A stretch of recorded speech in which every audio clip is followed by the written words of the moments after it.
I'm having a beast of a day. Beast mode? Yeah. Mr. Beast? Oof. Man, you know what? Driving around, someone cut me off today. So I got out and I gave him my bones. Oh. I don't have anything. Hey, Jesse. Hold on a second. How's it going? It's going pretty good. How's it going for you? Oh, it's going well, man. It's going well. It's so funny. Every time I'm asked back, my hand it starts going to the soundboard. It's like, hit, wonderful, wonderful. Hit it. And then I have to slap it away and stop it. So I'm very proud of myself of not doing that. But it is going wonderful, wonderful. Wonderful. Well, I don't know if there's I don't know if there's anything that goes against that. I feel like have you seen that movie with Adam Sandler, Blended? Or we're kind of like the Brady Bunch in here. We're kind of taking two different communities. And so it is wonderful. Yeah, it sure is. I have nothing against that. Yeah. Well, at some point when I figure out how to make my soundboard work, then I could play Whose Hot Dog Is This? Yeah, we got to figure that out. I think before the next one, we'll definitely figure that out. But anyway, it's good to see these beautiful people in the comment section. You keep showing back up and supporting us, so I appreciate that, guys. We have quite the program for you, as you could see in the background over here. This guy is a beast, and we got the privilege to go to an early screening of this movie, and I got to drive 6 hours to see a movie. Mr. Jesse got to drive how many hours? It was just maybe like 3 hours and 45 minutes or so. It wasn't too bad. Okay. And you know what? If you think about it, I would imagine both of us have never driven that long to see a movie, right? Never. Yeah. So a lot of pressure on the beast. But there was free popcorn and sodas. Yeah. Yeah, so to those out there that don't know what happened, we got invited to this thing. We were on the Lionsgate list, and it was so. I mean, I'm telling you, trumpets. The way they treated us on that event, it was unbelievable. The lead actor was there, and he said some nice things. He pointed us out in the crowd. He's like, "Oh, I recognize you guys. You're from the Moss and Jesse show," and we were like, "Oh, please, no pictures. I just want to watch the movie." But Jesse kissed a couple of babies while we were there, right? Couple babies. At first, we were disrespected and humiliated, but that was okay because they made it right after the fact. I think they were trying to play it cool, play hard to get a little bit. They were acting like they didn't know who we were, or couldn't find our names on any sheet of paper anywhere in the vicinity. But after that got all cleared up and ironed out, we were treated like royalty. And I did kiss a couple babies. There were a couple parents very angry. I was not supposed to kiss these babies, but we're here now. Everything's ironed out. No charges were filed, and we're good to go. It was in LA. It's easier to get away with kissing babies in LA. If I would have done that in Arizona, I'd be in trouble. Yeah, that is true. Because they've been known for eating babies in LA, right? That's a thing over like Ellen DeGeneres. Oh yeah. Yeah. Oh yeah, Ellen DeGeneres, that lady that was obsessed with Ashton Kutcher, what's her name? Demi Lovato. Yeah. That's how they get down over there, man. That's how they thrive. Yeah. Heck yeah. Eating babies. Ryan Seacrest is just like absorbing babies through all his pores in his body. Yeah. This is the first time I was in California, and it was quite the experience. I got to experience the traffic, which was cool. But on the way out, I actually experienced no traffic, which was weird. I was very worried about that. But on the way in, it was like bumper to bumper. We had the hopping cars, and it was quite the experience. But I got to have a taste of California, and the mall that we went to, that Century City Mall, was something else, right? Pretty impressive mall. Yeah, I was very thrilled. I've been waiting and attempting to try Shake Shack for years. That might have been the highlight of the trip for me. I've been trying because there's always the big three. There's on a daily basis for me, the big three is Carl's Jr., Burger King, McDonald's. But like in the grand scheme of things, I always hear people talk about In-N-Out, Whataburger, and Shake Shack. What's the king? And I had never tried Shake Shack. and now I know Shake Shack and Whataburger compared to In-N-Out, doo-doo plessy. Oh, wait. So wait, hold on a second. Let me get this correct. So you're saying no good or good? So I liked Shake Shack. Okay.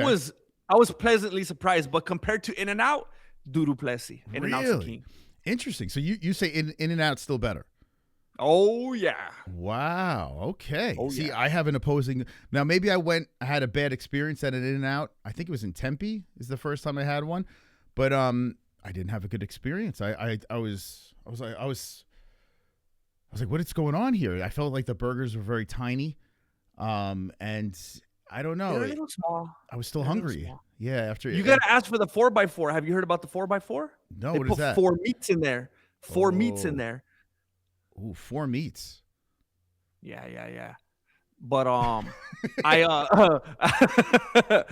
trying to keep things G-rated on the first few minutes of the video. I think I saw a movie about that.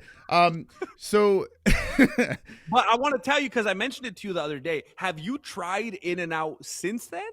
No, I never went back, and I have them all over here, but I had a bad experience. I should give it another go. I've also never tried Carl's Jr.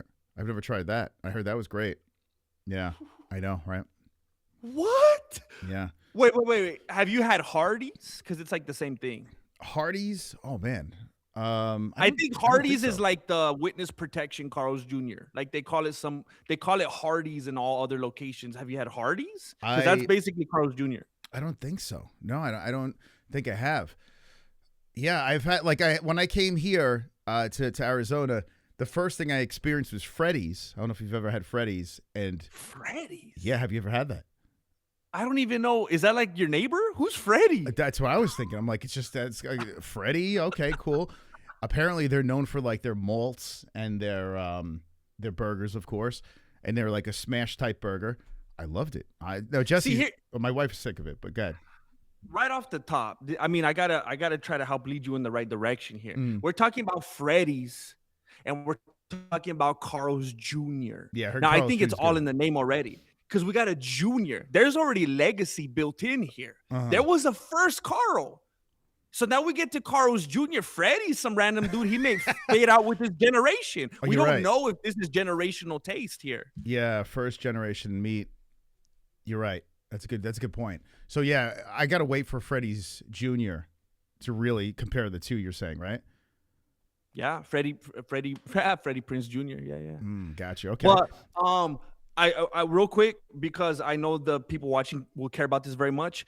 Like I told you, my anecdote the other day, the first time I ever tried Cane's, I thought it was disgusting. Never wanted to go back again. And then I tried it again because I was with people, and it was fantastic and unbelievable. I think you should give In-N-Out another try. It's the same experience I had with Madman. Fair. And you know what's funny? I'm not a big Shake Shack guy, but I had that chicken sandwich that completely threw me off. I was like, whoa, this is pretty good. So maybe some of these places, you just got to order the right thing in order to get the full experience, experience, you know? And you know, it was kind of like a comedy show. You know how when you go watch a comedy show, there's always like the openers and they kind of warm you up and stuff. We were going to watch Beast. We were going to see this action-packed movie. And I felt like I saw an opener when we were at Shake Shack. MOS was already going to give the dude behind the counter that elbow sopa because that dude was not understanding or complying what MOS was trying to express to him. Mm-hmm. Yeah. I mean, I was trying to explain to Jesse my hatred for mayonnaise, and this could be quite the interesting battle in the comments. I don't want you guys to fight. That's not what I want. But if you're gonna fight, I want you to fight to the death. Kind of like how people were talking about how we were inappropriate with Maycee Barber last week with putting the poop thing out there. I don't know if you've noticed, but a couple of people not very happy with us, very upset that we highlighted Maycee Barber's poop problem. I know who these dudes are. I saw them. I've heard them. And ironically, they were all the same ethnicity. They're all from the Simp region, from the Simp Mountains. And that's all it's about. And I've tried to respond to as many of these people as I could. And I tried to tell them, hey, whenever she wakes up, she ain't going to date you, homie. Yeah. Whenever she wakes up from her fake, dude, I think there was 2 people in the last event that we saw just brutally knocked out. The lady that got kicked in the throat that just got. I mean, we saw people out, and none of them ever look like Barber looked or like Aljamain Sterling Silver looked. It's different. You could see 1,000 people get knocked out just as brutalized, and they will never look like that ever. Yeah. I mean, I don't understand these people. All right, let me ask you. Okay, so let's do this. Because this show is going to be all over the place, and I'm happy about that because that's how my brain works, and I think Jesse's kind of similar there, where we just kind of go with it, like going with the flow. So we will touch on the event that happened on Saturday. I want to touch a little bit on the event that's coming up this weekend. It's a pretty big numbered card. I definitely want to tell you guys our experience of this movie and what we thought. We're allowed to talk about it now, so we can discuss that. But let's get. And I want to help you guys out. I want to give them a timestamp from the very beginning to help them out with following and navigating this episode. The timestamp is 00:00. Shut your mouth. Okay. Yes, you got that. So yeah, good luck trying to figure this one out. And also, of course, Jon Jones. We cannot forget Jon Jones's experience on the road where he flips the bird to some kid. All right, so let's talk about last week real quick. I don't think we should bang out this whole card. But I do want to touch on things. You did bring up this Alice Pereira, okay?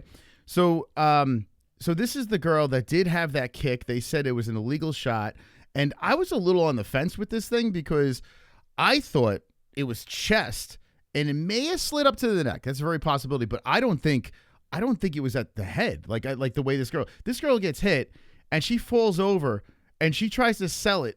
Almost Aljamain Sterling, yes. Did you notice this? I think she kind of tried to sell that thing.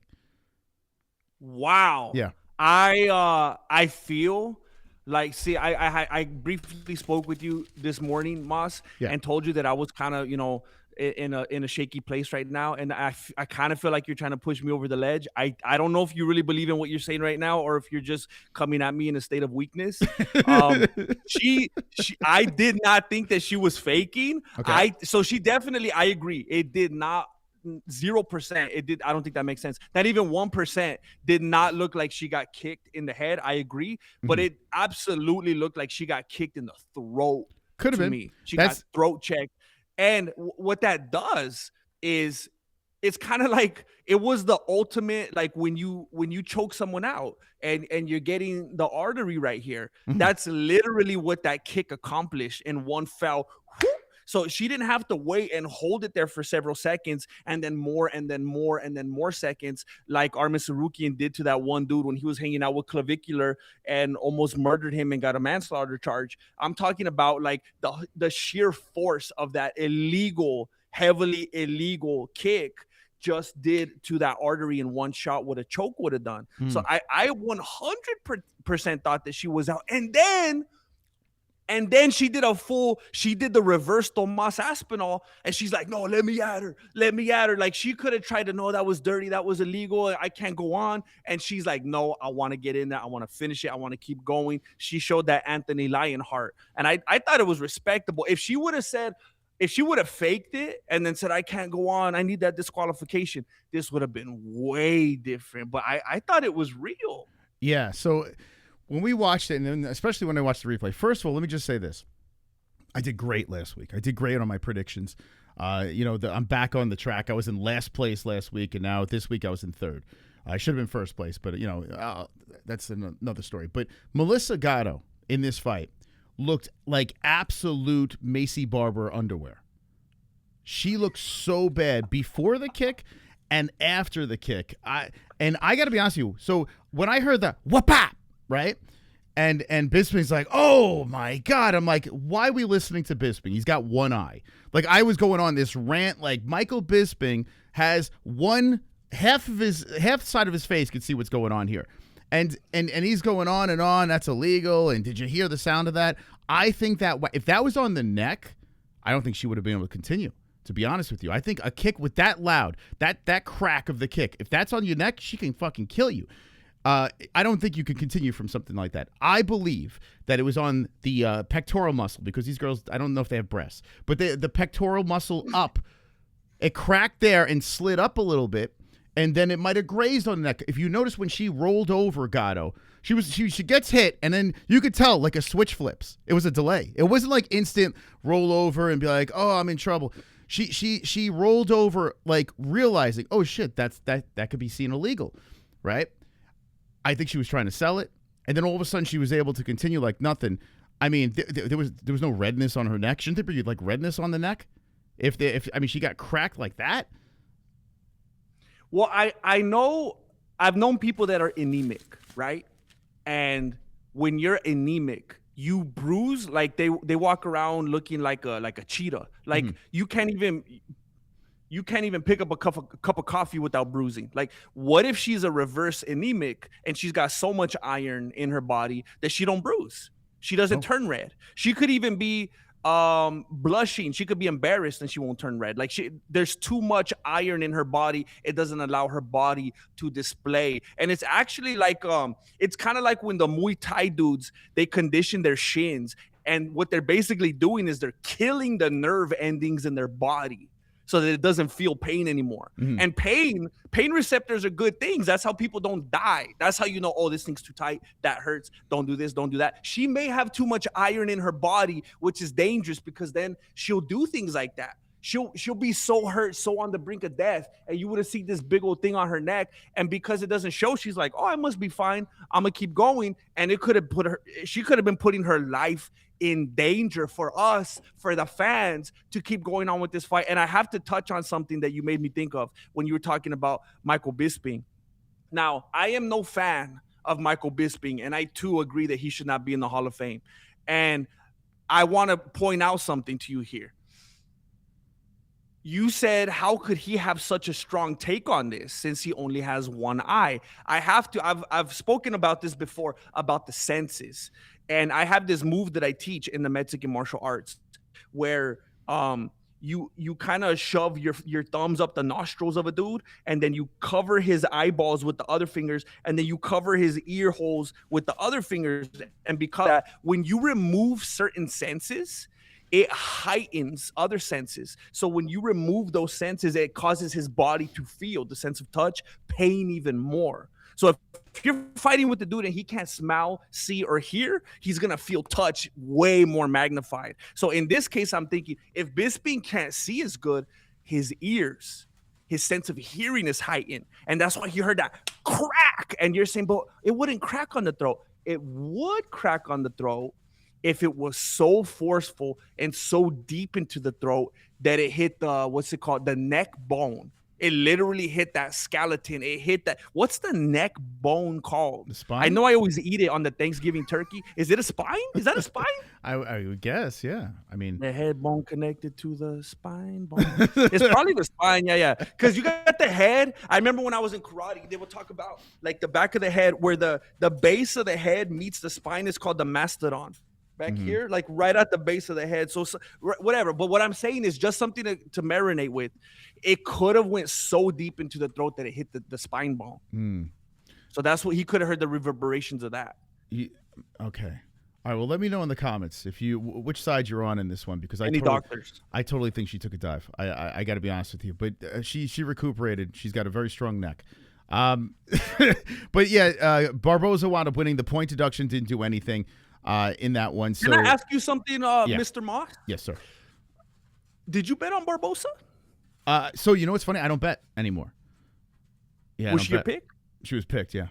But that's because Gatto stinks, though. We all know this. I mean, they both don't belong in the UFC, to be honest with you. I think they're both complete tomato cans. Okay, Khabib.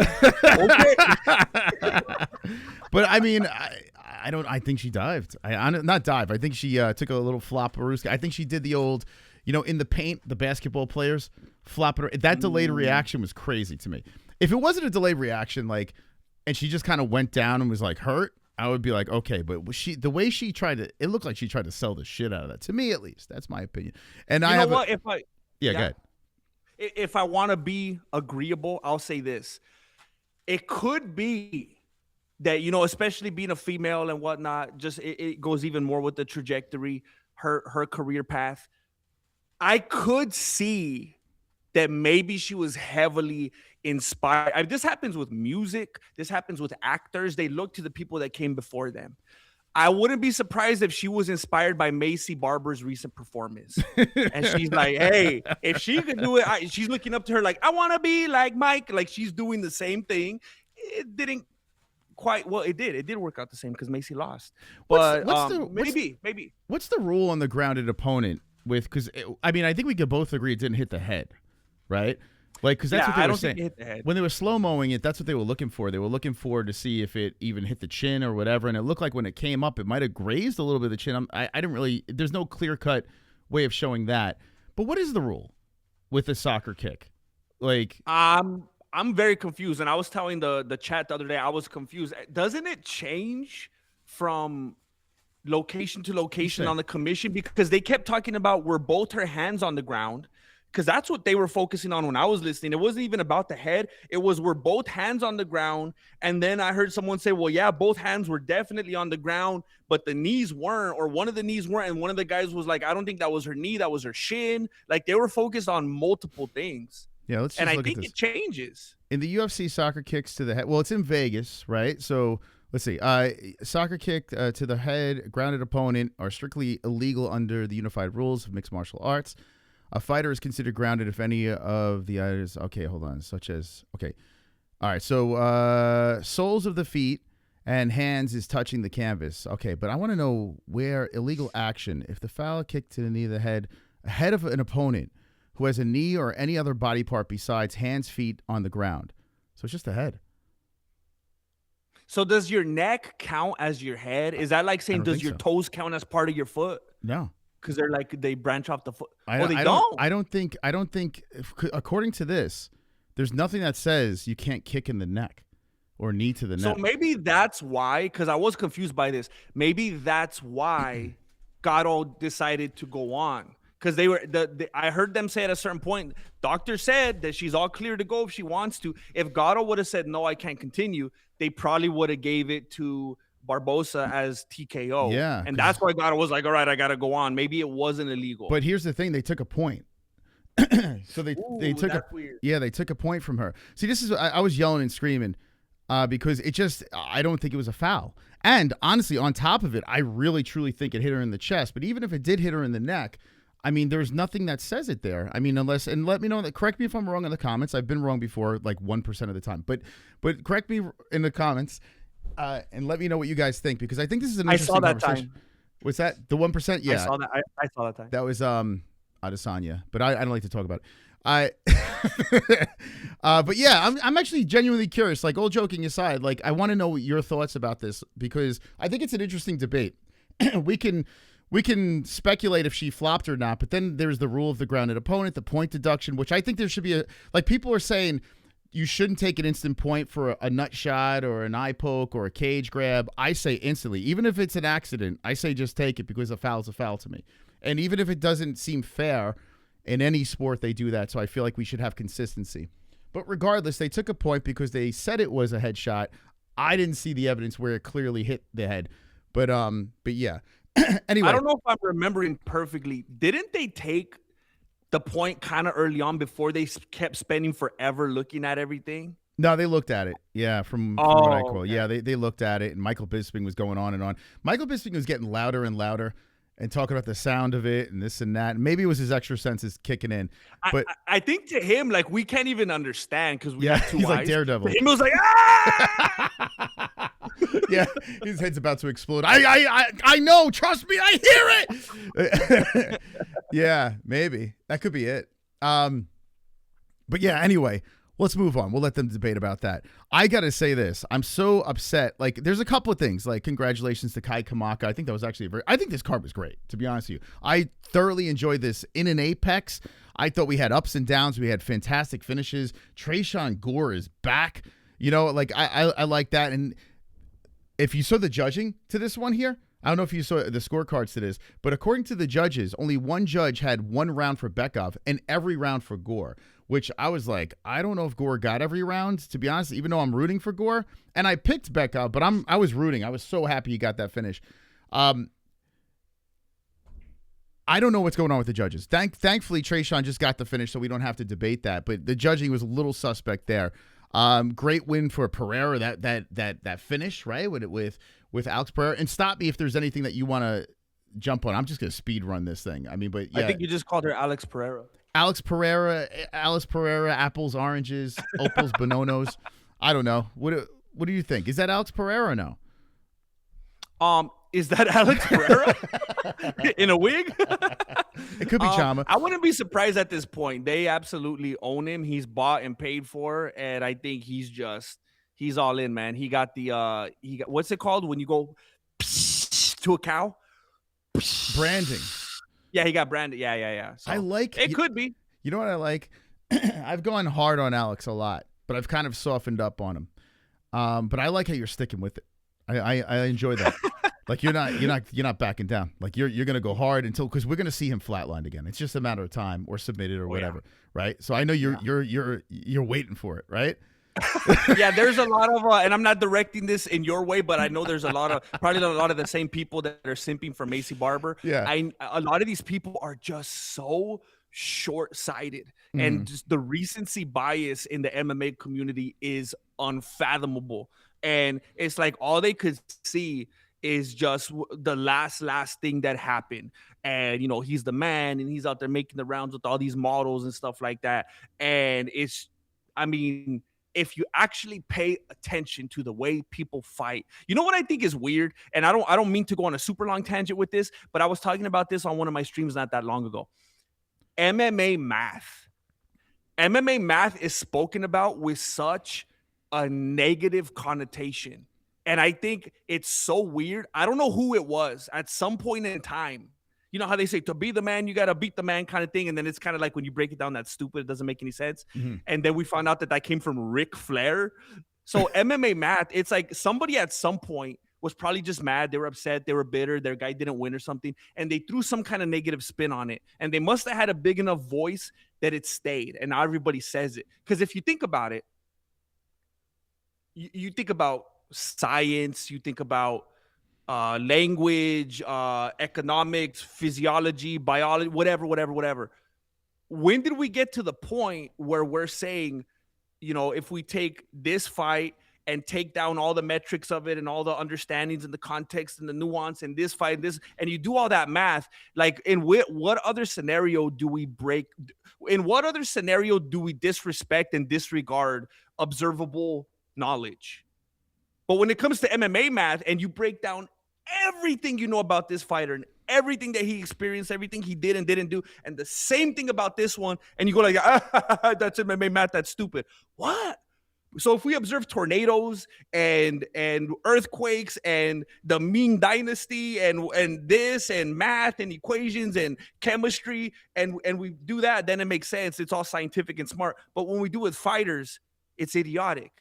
I don't understand why people disrespect MMA math. And I feel like when you actually do it and you take the time, you put chanclas on the ground, you look at everything Pereira has done, everything he hasn't done, the way in which he's done it, the times he knocked out people and why he did it, the times he got knocked out, and then you put that against other people and you could come to the very observable conclusion about why he's going to get knocked out again.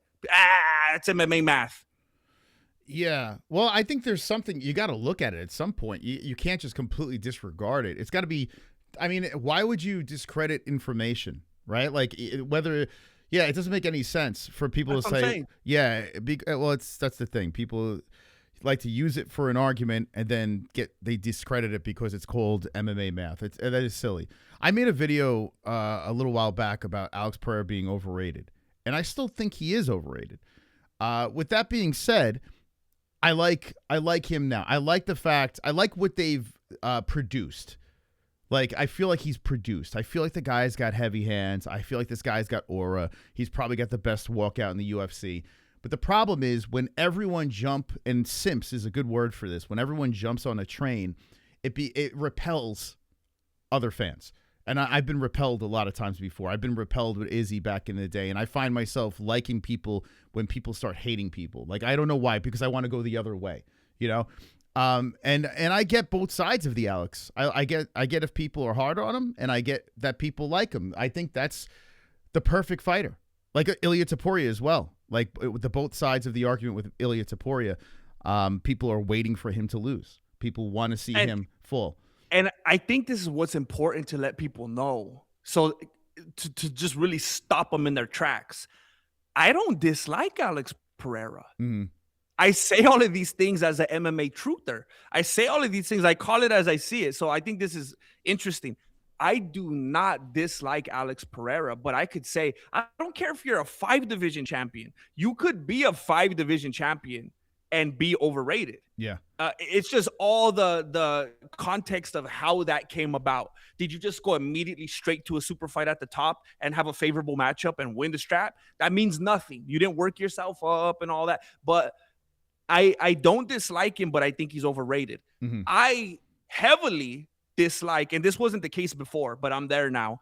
I don't like Ilya. I don't like him. But I think he is a fantastic fighter. Yeah. So people need to take that into consideration. It's not just being biased or having favorites. It's just calling it how it is. It's so funny, like as a content creator, right? Like if you pick against a specific fighter, people automatically assume that you hate that person. You dislike them. You don't like anything. You're a hater. That's all you are. And that's not the case. Maybe some content creators are like that, but I can speak for myself, and I'm assuming that that's the same way. From what you're saying, it seems like we're on the same page. Our job basically is to say, okay, let's take as much information as we can and pick a fighter. If we are biased in certain picks, a lot of times we say it. Like I know I say it a lot. Like I'll say, hey, I don't like this person's face, or I don't like the way this person talks, or whatever. Or I'll say, hey, Tresean Gore, like this is a perfect example. This guy's been on the show, so I'm gonna favor a guy like this, even though I picked Bekov. I don't know, but I think we're allowed to say if we think someone's overrated and still like the person, like as a genuine person. I think we're allowed to say that. I think fanatics, people forget fan is short for fanatics, and that's what a lot of these people are, which is good. It is good to get that pushback and people saying you're a hater. We need that. We need the argument. We need the debate. We need the back and forth. But I do think there needs to be an understanding on both sides, because not all content creators are made equally, No, you're absolutely correct. And I mean, they try to discredit us because they look at us that plainly as what you're saying. He must be a hater. He must be a casual. He must be led by his emotions. Mm-hmm. I feel like the last several fights that I've said out loud who my pick was, they were like severely the underdog. They weren't supposed to win. Everyone thought I was being a hater with the new up and coming guy, and I'm just old school or whatever. And it was all based on, let me go watch every single one of their fights again and do my MMA. I refer to it as my MMA long division, because I actually spend the time and go through all the ins and outs of it. And that's all it's about. It's not saying, I don't like this post he made on Twitter. I don't like that he said this. It's all about their capabilities and attributes. And I think most of the time that's what you base it off as well. I do the same thing like you just said. Every once in a while, if I'm like, dang, I think someone just created this player on the Xbox right now and threw him into the UFC event. I don't even know who this dude is. I'll be like, I'll pick this guy because I don't like that guy's haircut. And I'll tell people. I'll make it obvious I'm just being stupid. But other than that, it's based on something tangible. Mm-hmm. Yeah. All right. So you guys understand that? Like, we're not going to lecture you anymore. That's it. They'll say no. They'll be like, I tell you, I do enjoy, and I was telling Jesse about this, I do enjoy when people are like, this fucking guy MOS never has a good take. It's the biggest compliment you can say, right? Like, I want that. I want that energy. So keep it coming. I want you to talk as much smack as possible. Put it down below.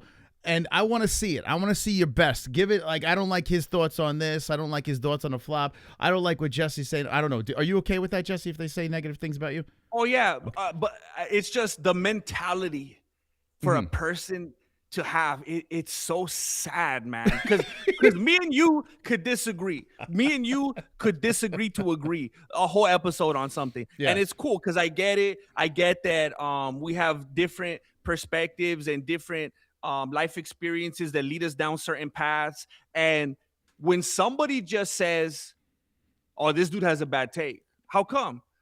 Because it ain't my take. Yeah, because I don't agree. Dude, I had this guy last night when I was doing the second channel. This guy was telling me about all this end of the world stuff and how he predicted this war and everything that's going on. And I don't want to get political here, but what I'm saying is, when I asked him to give me where you're getting this information from, I'm like, just give me one. He's like, 30 different sources. I get all this. I'm plugged into this stuff. I'm like, well, I would love to know where you're getting this stuff from. So he gives me this guy's YouTube channel that has like 500,000 subscribers. He's a complete dork that basically has a map on the screen and dots on there, and he's breaking down the X's and O's of war, right? I'm like, who is this guy? Like, you're watching this dork on YouTube, and you're taking everything this guy says as religion. You know, this is the problem. You shouldn't take, I mean, the Moss and Jesse show, of course, you could take everything we say as gospel, but everything else out there, stop it. Like, just be a fan. Just enjoy life. You know what I'm saying? Like, watch the fights. Let's debate about it, but don't be so fucking righteous and say that your opinion's better than my opinion, right? Of course my opinion's better than your opinion. I have this clip on my soundboard that's I think it's of the most recent JRE Fight Companion, and I don't know. I think this is funny. There was a moment I was listening to it, and I was like, I gotta go straight to the computer and record this sound. They're talking about, man, I don't even remember what it was. It doesn't even matter. It could have been with politics, with the earth, whatever, and Joe Rogan questioned Eddie Bravo about his take, and he's like, where did you get this from? And with the most conviction and passion I've ever heard in my life. And he wasn't joking. Eddie Bravo went, dude, I've seen YouTube videos on this. and I thought they were going to torch him, but no one said a word. Yeah. And they just kept talking. And they're probably like, we're not even going to start on this because they already know how it's going to go. But that's the dude talking to you. Dude, I've seen YouTube videos about this. Yeah, everyone knows everything, right? And as long as it goes with what you want to think, it aligns with your thought process, well then yes, this is definitely fact. So guys, just take it with use it. Everything's entertainment on YouTube. Just enjoy it. Stop overthinking all this stuff. But I got to say, like, this card here, I think the UFC's hit its stride. I know last week I went on and on with my tinfoil hat, but overall it's very entertaining. And this Apex card was an absolute banger. I mean, we could dissect each and every fight on this thing, but I don't want to bore you guys. I want to just kind of catapult. So you disagree with Moicano? What's that? So you disagree with Moicano that this Apex card was... I love Moicano, man. And I'm glad. Did you pick Moicano in this one or Duncan? Who'd you pick? So I was telling everyone throughout the whole stream, you know how people pop in every 20 minutes, who's your pick? Who's your pick? And I kept telling them I couldn't even force myself if it was life or death to care about picking. I just wasn't invested whatsoever. The closest I got, and I'll take my victory in that, the closest I got was saying, I hope Moicano wins. But I refused to give a pick because I was like, I didn't care. I wasn't invested enough. I was kind of in a weird place this weekend. But I'll take it. I'll say that I said Moicano's name out loud. Okay, so that's interesting you say that because you're not alone. I've heard people say this card's trash and how could you headline this card with Moicano and Duncan? And perhaps I could be like I said, if I know a fighter or if I had a fighter on the show, I become like, okay, we're ride or die with this specific person. So I could be very biased in that aspect. But I really did, and maybe I'm off. Maybe, I don't know. I really did love this fight for a bunch of reasons. The fact that they're teammates, the fact that Duncan was on a multi-fight win streak with a bunch of finishes in there, the fact that Duncan's not ranked and Moicano is at 10, such a dangerous fight for Moicano. The fact that Mike Brown was in the corner of Duncan, I was like, damn, now they're splitting the coaches up, you know, like in the gym. That's a dicey place to be. You don't really see many fighters say, okay, let's split the gym and go at it, especially a big gym like American Top Team. I thought everything about it was fascinating. The only thing I didn't like is it's in the Apex. But if you're putting this, a fan favorite of Moicano, although Moicano doesn't like the fans, you're putting this on the Apex. I think it's a win. I really do think it's a win, and ultimately it paid off because Moicano had a performance of a lifetime, and people are going to now say that Duncan was a can and this and that, but discrediting his run, like that 5-fight win streak that looked phenomenal, that everyone all of a sudden forgets that. There's a lot of things to talk about with this main event. Ignore the Rob Schneider versus ignore that shit because that was garbage. Ignore Rob Schneider versus that OnlyFans model. Yeah, ignore that shit. Let's pretend that didn't happen. And there was a heavyweight fight on here that didn't happen as well. But anyway, and I do want to touch on Ethyn Ewing really quick. But anyway, Moicano getting that submission. By the way, I hit the perfect submission round 2. There it is in the green over there. Literally hit it on the head, that prediction over there. But Moicano getting this submission and then hitting the mic and just shitting on everyone, throwing out his faith and saying, fuck the fans. I love that. Dude, I absolutely love that because it's so missing. This Raw, it didn't make any sense, but it made sense to him. The fact that he can just get on the mic and he doesn't have to call anyone out. He could just say whatever the hell he wants, drops the mic, walks away. I need that. As a fan, I love it. It gets after a big finish for him. He protects his spot in the rankings. I think it was great. I loved Saturday night. I absolutely loved it. But fantastic performance, right, by Moicano? The fight I didn't love his post-fight speech as much, and I won't take too long on this. I think it's a little bit confusing to some people when you're going, just Christ, and then you're throwing out the profanities of a Conor McGregor. I think it was reminiscent of, it reminded me of when Peter denied Christ 3 times and he made the differentiation when he chose to use profanity the 3rd time because it visibly made him un-Christ-like. But I won't go down that rabbit hole right now. The whole fight, I was thinking, I couldn't get it out of my beanie. The whole fight. And, I got to respect you for, being as passionate as you were about this matchup. The whole fight, I was thinking, is that Jesse on Fire's brother that Moicano's fighting in the cage right now? I was so distracted the entire fight. That's all I could think about. I am glad that Moicano won. He is a likable dude. I do think he was disrespected, which is crazy because he was like the most company man of company mans. He's probably got a room and a door with his name on it somewhere at the Apex. After he did that whole thing where he took a stand, even though Dana's like, hey, you're kind of stupid, bro. Just take the money. It's already been allotted. I don't want the money to go to Brendan Schaub. I don't want Brendan Schaub to get a bigger cut. Take the money, Moicano. He's probably like, it didn't even help the way that he thought it was going to help.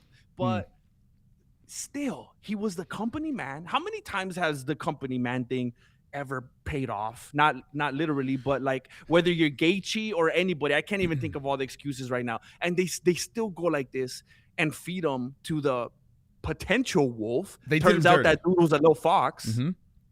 They definitely did him dirty.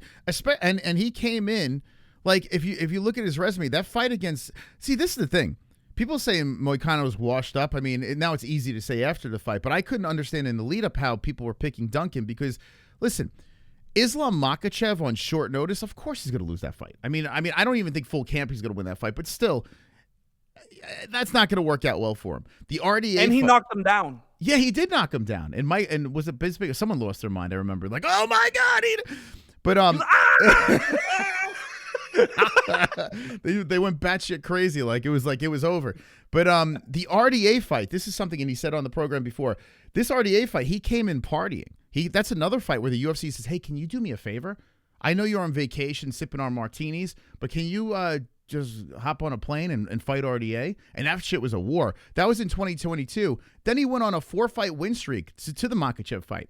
Everyone's shitting on him because he lost to Dariush, which is probably not very good these days. Dariush has been getting knocked out. But then if you look at Dariush's opponent and who's sleeping him, dude, Dariush is getting crushed by legitimate fighters. This is not like, it's not like he's getting crushed by Aylin Perez. Or, you know what I'm saying? I don't think they can fight. But anyway, it's like, I don't understand how fans think here. Like, I feel like fans just take people's resumes and they just warp it into this narrative, and it makes no sense. Like, Moicano should have been a massive favorite in this fight. And the fact that he wasn't, and he went in there and got this finish and had this chip on his shoulder, I think it's because of, like you said, the UFC didn't do him well here. They buried him on the Apex, and they said, fight a teammate. Split your gym in half and fight a guy that's that's unranked. It is peculiar. So I think that's where the anger came from with Moicano. He didn't have to take this fight. He really didn't have to sign the contract, but he was like, oh, fuck it, I'm a company guy, I'm going to do this. So, yeah, it was just a peculiar thing. The whole thing was a little strange watching it unfold. But I'm glad Moicano won, and I kind of feel bad for Duncan because I like him. But now that you say he looks like Jesse on Fire, I'm torn. Well, I won't go down that path. I'll ask you about this. By the way, hold on before you get into that. I want to get that thought. Did you see the last video that and I like Jesse, man. I've spoken to him many of times. He's actually a good human being. But what's going on with his ears?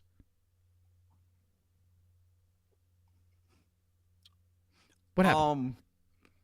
I'm not gonna let you do this to me, Mom. Did he put it in a pencil sharpener? Like, what's going on here? Why are they getting pointier? I did. The last video I saw, he was wearing headphones. So I don't know what you're talking about. Okay. I saw it peeking through the headphones. It was crazy. Okay, good. Make your point. What the heck was I saying? Oh, so Moicano. I think the UFC, they're done with Brazilians. They're done with them. They have their token Brazilian. They have Pereira. They don't need anymore. They gave him all the money. He's accomplishing everything that they could ever want him to. And we've known for a while now that they're trying to dip into different markets. They started with Brazil. They've had Brazil forever since Royce Gracie. They're always gonna have Brazil. It's just so embedded into the culture. They don't need another one. I feel like it's been a trend very much so the past couple of years where it seems like they're continuously disrespecting the Brazilians and now we've seen it even more so after them. The same with the Dagestanians. They're kind of over Dagestanians and they're not giving them favorable matchups. They're taking them off the roster when they're undefeated. Like, it's very much become what's going to make this the most marketable product. Just like when I've been talking about this a lot lately. Have you noticed that dudes from other countries, they'll get on the mic after their victory and they'll have a translator there, and it's like they're refusing to use their translator. And every once in a while, if they absolutely have to, they will, but they try as best they can to leave them out of it. And it's obviously so that they could be more marketable and so that they won't get cut and people will care about them. And because people always get annoyed, like, hey, Oliveira, come on, man, acclimate a little bit, learn the language. Come on, what are you doing? You think you're better than us? And like the Khabib Nurmagomedov group, they're all learning English, and that's one of their things. We got to learn English. This is the game. We got to play it. And I think the UFC is over people that won't do that. Yeah. Well, Moicano he's a gatekeeper like that. I mean, as long as guys like, well, Islam's not there anymore, but Ilia Toporia's and stuff like that, Charles Oliveira's hanging out up there, and Gaethje too. I mean, he's the interim champion. Like, as these people are up there, it's going to be tricky for Moicano to get back up. But he did have an impressive performance against Saint Denis, but he's that guy that's going to be, try to pass this dude on the way there. And he's getting closer to 40, so I don't know how many fights he would have left in him. But it does seem like that the UFC takes certain guys and just knows that these guys will sign the contract. So when they're ready to fight, we're just going to put them in there until they're done. Which is weird because I think if Moicano, if they coddled him a little bit, kind of like Alex Pereira, if they figured out a better way for him back into the mix, I think he could sell the shit out of stuff. The way he runs his mouth, he's got Brazil back. His YouTube channel, Brazilian YouTube channel, is exploding. Like, he's back. He went from the English stuff and trying to tap into the Americans back to the Brazilians, and they love him. They love Moicano, I think they're mismanaging him a little bit here, to be honest. I do think it's a little strange how they're handling Moicano, but we'll see. We'll see. Maybe his next fight, everything changes, and he's on his way. They should put him on that Brazil card. One of them coming up. I don't want to spend. I do want to talk about this before we move on. Dude, Ethyn Ewing, another great pick by myself. But Ethyn Ewing dude. He reminded me of like if Ilia Topuria was a Lego. Like, he's got that head, but he fights like Topuria. Do you see this motherfucker? Like, dude, I mean, it's crazy. He does have a Lego. I've been trying to place him since the first time I saw him, and it's a Lego. Yeah, he's like a Lego dude, man. It's crazy. This is when this guy came in against Wellmaker. and he beat him up on short notice, right? I was like, I'm not picking against this guy ever again. And then they put this guy, they throw him to Estevam. And I'm like, this guy's undefeated? Like, are they kidding me? But I'm like, I got to pick him. They did another Brazilian dirty. Yeah, like, yo, Estevam. I mean, this is a weird fight because you would think Ethyn did them a favor. He comes in, he takes that Wellmaker fight. Okay, throw him a can. So I paid. They're like, no, you got to fight a 14-0 Brazilian over here, and this guy's most likely going to F you up. And Ethyn says, yeah, all right, don't worry about it. And he was like, I was beast. The last time I saw something like this was like Gene Silva, when Gene Silva was on the rise coming up. That's what I feel with Ethyn Ewing, where it feels like everything's slowed down for this kid. He could have really murdered this guy. He put his hands out. He's like, you want me to finish this guy now or later? Like, when do you want this thing to happen? I love fighters like this guy. Love it. And he made Estevam look like he was fighting underwater. Yeah. He was a couple steps behind. He was discouraged. He had that JDM face. He didn't even look like he belonged in there with him. It looked like, Estevam took a fight on short notice or something. It didn't make any sense. He absolutely outclassed him. However, I think that maybe because I had the same experience. The first time I saw Ewing when he came in and saved the day, I don't know how many events ago, it was like, wow, where did this dude come from? Mm-hmm. He's going to be a force. This guy's crazy. But I think maybe he's going to have to, you know what he should do? Because at first I was thinking, is it like a matter of a PR person or something like that? What I think Ewing needs to do, he needs to like binge like several episodes of Wildin' Out or something like that. Or maybe he needs to watch like a bunch of what's it called? Like on YouTube. He needs to watch a bunch of like rap battle videos or like when people are throwing like yo mama jokes or something. He might be the worst, most awkward person I've ever seen on the mic in my life. I don't know if you really paid attention to his post-fight call out. It was almost like if you're like a second grader trying to call out your schoolyard bully and your voice is shaking and you're just going off the dome and you're like, am I going to get in trouble? Is the principal listening? It was so awkward and cringy. It was weird. It had me begging for Colby Covington to come take the mic. Yes, he has some work to do. Well, you got to give him a pass because this guy literally wears a hard hat. Like the last fight, he went straight to work the next day. He was on the construction site. And then he has a full camp, and I don't even know if he finally quit that job. I think he did. I don't know. It seems like he's officially a UFC fighter. But yes, he's got to work on that. I wonder if maybe it's because Legos like per contract have to have like a rated G type of like on the mic, like your behavior. I don't know, in order for him not to lose his sponsorship. It seemed like he couldn't snap his thoughts together, appropriately. It seemed like they couldn't like lock into place. But yeah, hey praise the Lord. But he did a little bit better on the media scrum. Did you watch that? Did you catch a little bit of that? Yeah. So he, how they address the media afterwards, and I'm zoned in on this guy because I love the way he fights. I love the fact that wherever the fight goes, he's like, I'm going to try to finish you whatever way I can.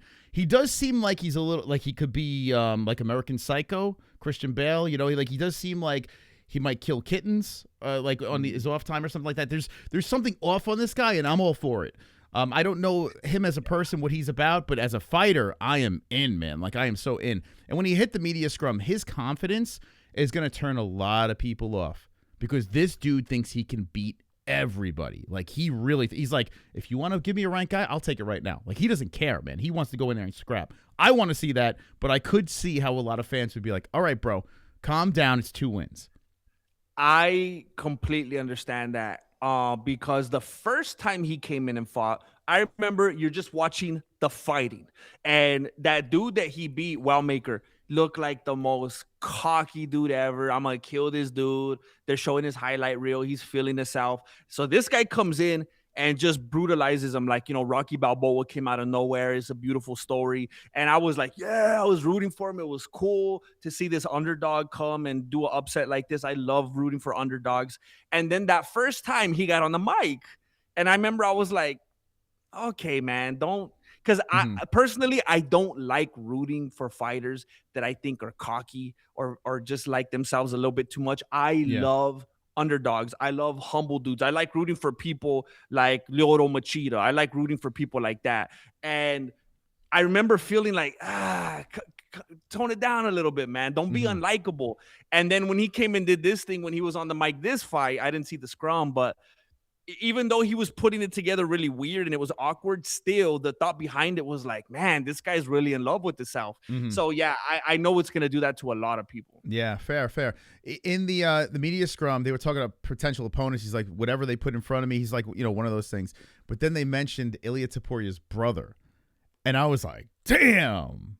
Like, if they feed him Ilya's brother, make that a fight night headliner. Like, I don't care what anyone says. That is a banger, and what a test, because Ilya's brother looks pretty good too. I would love to see those two scrap and go at it, So give me that fight. I'll take it. What was his response to that? He was in. Oh, yeah. He'll fight this guy will fight. You can tell this he's a psychopath, man. He believes he could beat the world, this dude. And I got to see, I'm usually like, I'm weird with confident fighters. I can go either way with it because I genuinely like cocky fighters. I like guys that could back it up. I don't like the cocky fighters that are just blowing smoke out of their ass. I think this kid could back it up. I really do. Gene Silva's another one. When he's barking out all that crazy stuff, I think he can, he can back it up. Like that dude brings it for me. A guy that I don't know if I'm sold on, and this could be a little controversial, and this is probably where the comments will be like, oh, little Mystic Moss, what's wrong with you? You're like, you terrible takes. This guy over here, I think, I don't get it. I don't get it. I'm sorry. I feel like that dude has at least a couple manslaughter charges or something. There's something off about that dude. And even like Sean O'Malley and what's his coach's name? I always forget. Tim Welsh.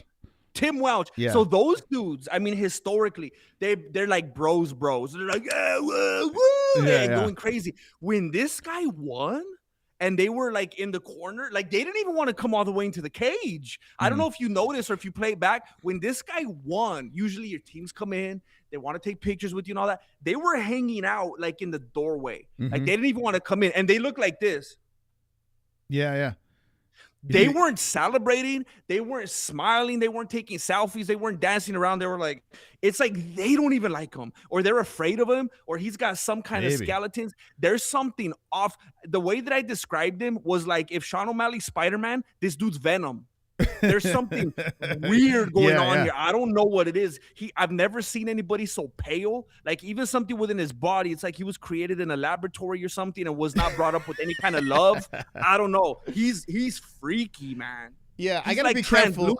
I gotta be careful what I say about this guy because this guy's kind of a neighbor, right? He trains out of the lab.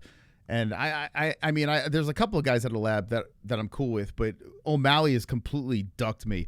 Other than post a reaction of me crying when Aljo got knocked out. Fuck you, O'Malley. But anyway, this guy over here, listen, I like the fact that he's a dog and he likes to go forward and finish his opponent, but this is Sean O'Malley 2.0. This is another case of the UFC putting, I'm sorry, Zucchini, but they're putting this guy in here who got knocked out in his first UFC fight, first round, literally lamb to the slaughter because they knew how this guy fights. And this guy, listen, credit you come forward and you're a lunatic, but you not very technical. You're just a lunatic. It was ironic that he got turned into a vegetable. He got turned into a vegetable, man. This guy did what he was supposed to do. I picked this guy first round finish because it was very obvious that this is another Sean O'Malley situation. This is another, you got the tattoos, you got the look, you got O'Malley to back you. You put a zucchini in front of him. Ewing is a whole different story. Ewing, they say, hey, your second fight, this is what doesn't make any sense to me. We're going to put Mr. 14-0, undefeated prospect, Estevan, beast, against you. And then O'Malley's sidekick over here gets a guy that lost his debut in the first round. This is the problem with the UFC. They think I don't see this. I know exactly what the UFC is doing. This guy's not that good, but they are going to do whatever they can to get this guy ranked and move him up because they know that this guy's got that it factor. He's got the whole package going on over here. They're into that. And he's a dog, he's a sloppy guy that wants to finish his opponent. Go ahead.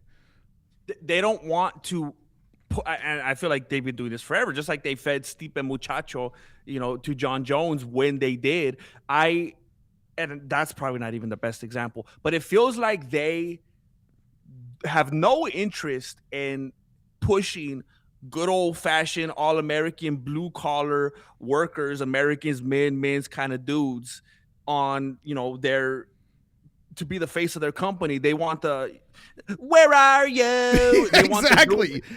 Exactly. The young group is gonna, and I'm so sorry. Yeah. they hear Ewing, they hear Ethyn Ewing, and they're like, Ewing, does he even have a podcast, bro? Does he even have a podcast? Does he even upload Snapchats? They want the dude that's going to be the next Sean O'Malley, that's going to be more active, that's going to be focused, that's not going to be – because even O'Malley is sidetracked with some things. He's had some shenanigans with his – I don't want to get too into it. I don't personally enjoy going into the ins and outs of people's families and relationships and dynamics. I know it's been a thing over the last few years of O'Malley's drama and Jerry Springer type situation. But this dude, if he stays focused and he does what he's supposed to do, and he's also like a branch off that O'Malley train. And I don't even know if he comes on the podcast. Mm-hmm. But the whole thing is he marketable? Is he going to get attention?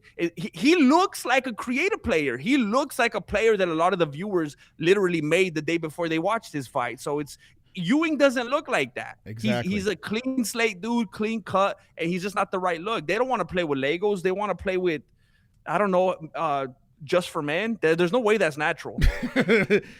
This is going to upset. Well, the good thing is when you look at our demographic so far, men and women of mature ages watch us. Adults watch our stuff here because we're very adult program here. If there were more kids in, they would probably be losing their mind and hitting the dislike button, which is fine. You can hit the like, dislike. I don't care. Just hit something, right? This is the smoking gun here. You ready for this? If you look at the performance bonus, there is nothing for Ewing. He got the 25 because he knocked out his opponent, but they gave fight of the night to McMillen versus Zucchini. It was literally one round. You mean to tell me that fight over there, over a war with Estevam trying to figure out how the hell am I going to beat this mofo and Ewing, and then Ewing has that finish at the very end?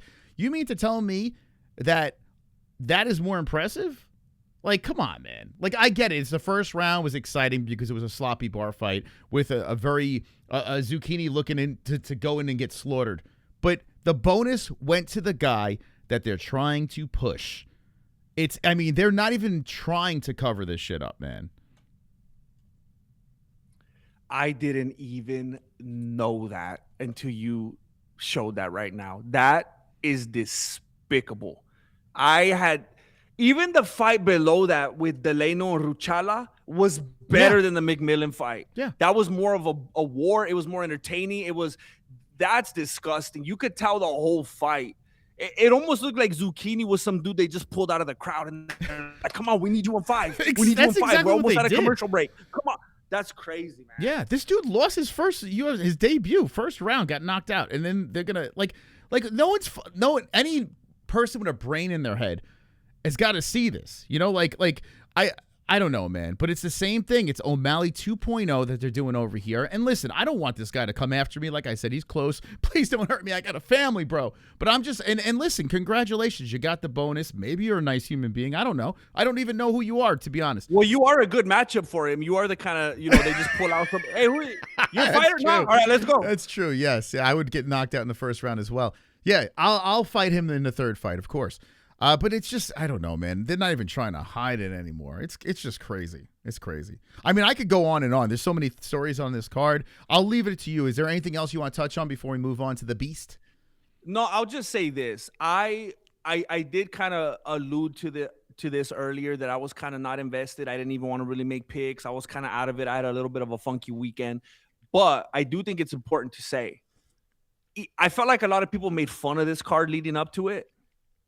It actually was a ridiculously good card. The fights were very good. So I just at least want to put that out there. It was a good card. I think people need to acknowledge that. It's very easy for us and for people to make fun of cards and fights and do everything in the build-up. But we also got to give it its due once it's come and gone, and say when it was a good card, and it was. Yeah, I enjoyed it thoroughly. I did. I mean, and even the week before, like I said, I had my issues and my tinfoil hat moments, this and that. But if you look back with all the finishes and stuff like that, we're back to back here with some very interesting stories. A lot of things to talk about coming from these cards. Yeah. Is it a show? Yes. I mean, let's be honest. Like, there are fights that you basically go in saying, okay, we know what's going to happen here, but let's just watch it for what it is. And that's a great segue for Beast. Because let's be honest with you, okay? This movie over here, we traveled 6 hours. Well, I traveled 6 hours. You traveled 3 hours or whatever the time was. And back and forth, we had to do this travel to see this movie. Now, when I went into this movie, I said to myself, please be good. Please, please, for the love of God. Because I have this interview next week, and I don't want to be that guy that's going to be sucking off something that I'm not a big fan of. I've been put in that situation before, and it's a terrible situation to be put in. So I was very nervous going into this movie. First of all, was it weird teaming up together like that? Was that weird to you? What was that like? No, look, I wasn't going to bring it up, but now that if it's just for the content or whatever, there was a moment when we were sitting in the theater and we were trying to, because at first we didn't get a popcorn. When we walked in the theater, they had tables filled with popcorn that we could get for free. Yeah. And I was like, oh, this is kind of cool. But then I also was like, I was kind of nervous. I didn't want to be distracted. I just wanted to watch the movie, so I didn't get any popcorn. But then later, everyone was trying to be all nice and they passed it up to us. So they gave us a popcorn and we kind of were like, we were just going to kind of like share it or whatever, which was kind of weird. But there was a moment where we were each gonna go for the popcorn and we kind of like accidentally held hands. And it was for like, maybe for like, I want to say it was shorter, but it was probably like a full 2 seconds, because it was like, we didn't mean to hold hands, so we should let go, but we also don't want to be like, like and disrespect the other person. So it was like, I'll hold on a little bit and then let go. And that was the weirdest part for me. Other than that, it was cool. I don't know how much. I mean, we did a stream that is now members tab only, I believe, for very good reason. But we, I never thought, this is barely our 4th episode right here. I never would have thought so soon that me and MOS would be streaming from the hotel room. And I did get some looks from the lady downstairs, and she thought I was up to no good. Probably she did not know that we were YouTubers. She probably thought that we make some other type of content. So it was a little bit embarrassing for me. But I mean, just like the dynamic meeting each other, because I've mentioned it a couple of times to you. I do everything I possibly can in my own personal life to avoid any kind of human contact whatsoever. But it was a pleasant experience. I think just as we do from screen to screen, I think we have a very good dynamic and chemistry. And I thought it was fun. I thought it was cool. Yeah, I think you summed it up pretty well. Now, to talk about that, I did make it members only. I did all the streams from LA members only. So if you do want to see that, I mean, it's behind a paywall, so it's $3 a month. Cough it up. But the reason why I do that is because I want to keep the MMA holes tightened up, where it's like if a sponsor ever comes to the channel, it's not all over the place. So that's why I do that. But I enjoyed it. Like I actually enjoyed doing that. It was weird because I think it was the first time, content creator wise, in 10 years that I've ever linked up with anybody. So it's like you pop my cherry with that. And members only. And I think it flowed nicely. Now, granted, I was high, so I mean, I listening back, it's just a lot of me cackling and laughing.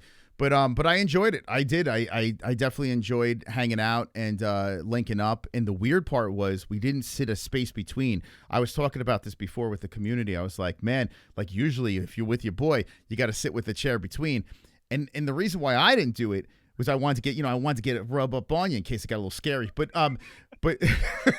realistically, I didn't know how many people were going to be in this theater. So I'm like, I don't want to be asked to move over and this and that. So we didn't have to sit right next to each other. So that was weird. And the lady did give us a weird look going up to the hotel room, but we were in California, so I feel like we could get away with it. Yeah. I feel like there was, I feel like it was, I think I misinterpreted it as a weird look, but I think what it might have been was more like a look of approval. It was weird because So- they slid me a condom on the way up, which was that's never happened before. But I was like, where am I going to put? I don't know. Wait a minute. Yeah, Why'd they give it to you? I don't know. I thought they want. I have no idea. But yeah, they What gave does that mean? I'm a chick? I think they wanted me to make the balloon animals. They knew I've done that. You know, I was a clown in the past. But She thought I was the girl. Okay, never mind. All right, members only. Yeah, so if you want to check it, it's over there. But I would like to. Oh, I want to ask you this before we start talking about it. And I got the mouthpiece over here, Beast. I was thinking about. I don't know what I'm going to do with this thing, but maybe I'll wash it and do it as a giveaway or something. If anyone wants that for something, I don't know. We'll figure it out. But it's kind of cool. I might just keep it just because it is kind of cool. Maybe I'll make it into a necklace and wear it around. Anyway. I did put mine in without washing it, and my mouth stung. So. And now I have AIDS. I don't know how I have AIDS, but yeah, I think it was pretty cool. Now I want to ask you before we start talking about this movie.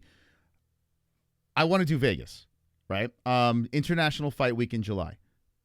I made a donation goal. I was like, okay, if we hit this goal during the event, which we did hit it, and I was like, oh shit. But I was like, if we hit this goal, I'm gonna make the road trip, and I'm gonna do this. Now this week, I'm gonna start planning. It looks like Conor McGregor's International Fight Week, so they say, right? So it's gonna be a big deal. The Expo, UFC X, whatever the hell you want to call it. I'm gonna try to work on getting a table for that with media. But if I don't get it, I'm going regardless, and I'm looking to do like a big deal, maybe a meetup. Everyone's already talking about doing this meetup at the Expo with the fighters, with the MMA holes, with maybe Mexican martial arts. I want you to think about this. I don't want to put you on the spot, but what do you think is the odds in July, International Fight Week, maybe a couple of days during the week, we attack Fight Week in Vegas? I did speak with my lady about this. Mm-hmm. Have you ever heard of an ultimatum? Uh-oh. Doesn't sound good.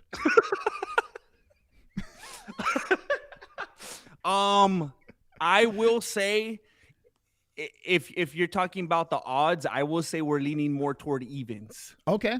That's actually that's better than I thought, to be honest. Okay. Yeah, I'm curious. All right. So yeah, discuss it. I'll tell you once I have like everything locked in. I think I'm going to make it a family trip, to be honest. I think I'm going to bring the family. This way they can hang out and do their thing. I'll do the expo. I really want to get this table. Which would be, I would live stream the whole thing, the whole event, where you could bring fighters on, and whatever viewers stop by, they can swing on. There'll McMillen, Maycee Barber, like all of our favorites. Alex Pereira shows up and squares up, But yeah, I would really like to do something like that, or at least take a swing at that. And if it doesn't work, like I said, I think the expo is a great place because there's a lot of security there, Yeah, they're gonna need it. Yeah, to protect the fighters from us, of course. But yeah. So anyway, think about it. We could just be like, I have tuberculosis. I'll spit on you. Yeah. Try it. I'll bring my AIDS-ridden mouthpiece in case things go. But anyway, let me know in the comments section. I'm very curious if you would be interested in meeting up at the Expo, UFC X. I'm not saying if you want to go to the fights, do whatever the hell you want, but I'm thinking a couple of days out of the week where it's like peak fan expo stuff. If you're interested in hanging with the boys, like, hey, Cody. Oh, shit. I'm hitting. Hanging with the boys. I hit the wrong one. But anyway, if you're interested, let us know in the comments, because I think that would help us realize, is this worth it or not? On the MMA whole side, they're talking about taking an RV. Like, they're talking about gathering together and I probably need a bulletproof vest and a helmet, and I don't know. Anyway, but they're already talking about that kind of stuff already. So if the Mexican martial arts side or Moss and Jesse show fan base, which is massive, in the comments, just give us an idea if you even got this far into the video, which you probably didn't. You know what's funny? I think I feel like we've carved out quite an interesting community on the Mexican martial arts channel. I feel like a high percentage of the people on that channel they also tend to be agoraphobiacs like myself. Mm-hmm. So we've actually talked about it on my channel where there's been like one random weirdo person who's brought up a meetup and everyone was like, I would never want to meet any of you in real life. I don't even go to the store. And I was like, yeah. That's how my wife is. Yeah, I want to try to put you in the most uncomfortable scenarios as possible. Like this trip, I'm shocked that you went to. Now I'm like, all right, how can we push this even further? How can I make you even more awkward? It was totally unlike me to go watch that movie and do it. It was weird. Yeah. I don't know how I made myself do it, but it was fun. It's just something I would have normally never done. So that was interesting. Yeah. No, I'm actually proud that you did it. I didn't think you were going to do it. When I asked, I was like, yeah, this guy's not going to say yes. There's no way. But no, I'm shocked that you did do that. And listen, no pressure. But I will get, if I do get the media credentials and we can work something out that way, there's gonna be a lot of pressure. But anyway, yeah, we'll just leave that out there. I'm gonna go regardless. I'll figure it out, but we'll see what happens on your end. And for all of you watching, I do have tuberculosis. That's actually great information to know. So this movie, Russell Crowe, Daniel McPherson, and it was kind of cool seeing Daniel out there, talking about this movie. And explaining like his thoughts on it and I guess what we should expect. And it was just really neat to see that. The weird part was he's just like everyone else, right? I mean, he's the lead actor of this movie and no one really gave a shit that he was there, you know? It was bizarre, right? Was that not weird to you? Like, shouldn't people be taking pictures with this guy and, I don't know, caring? Yeah.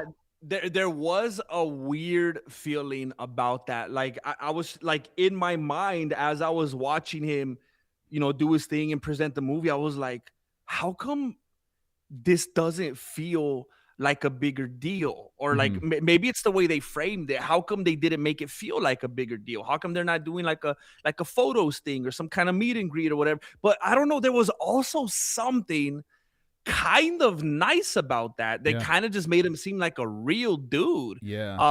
So yeah, it was weird. He stood up in the front and talked to us and kind of explained the process and what they went through and his favorite parts about it and all that. Was welcoming everybody. He was like, he couldn't have possibly been nicer. So yeah, he was a cool dude, but he was, like you said, he was just a real dude, a normal dude. He sat down and ate some popcorn and watched a couple of the first scenes with us. Yeah, that was kind of cool. Yeah, that opening scene's actually the opening scene's on X already. So you can see literally the opening scene to this movie, which I got to be honest with you, I wouldn't do it.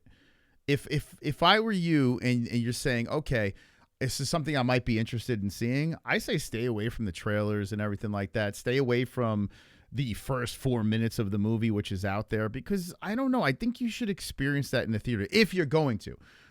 If you're not, then watch it. If you're going to wait for streaming or whatever, then, watch whatever you want. But I do think, because I did see some of the trailers and stuff like that, and I hate watching trailers because I start waiting for those moments to happen in movies. And when you're giving up, like, I got to be honest with you, the first scene that there's a fight scene towards the middle, and then of course the end, like those are the big three, right? Like it feels like it's just like those are the big three fight scenes in this movie. And if you catch some of the trailer and stuff like that, it kind of takes a little bit away from it. But what are your thoughts overall? Like, would you recommend someone go see this movie? Is this something that you think you would like to take the family to or go by yourself with your boys?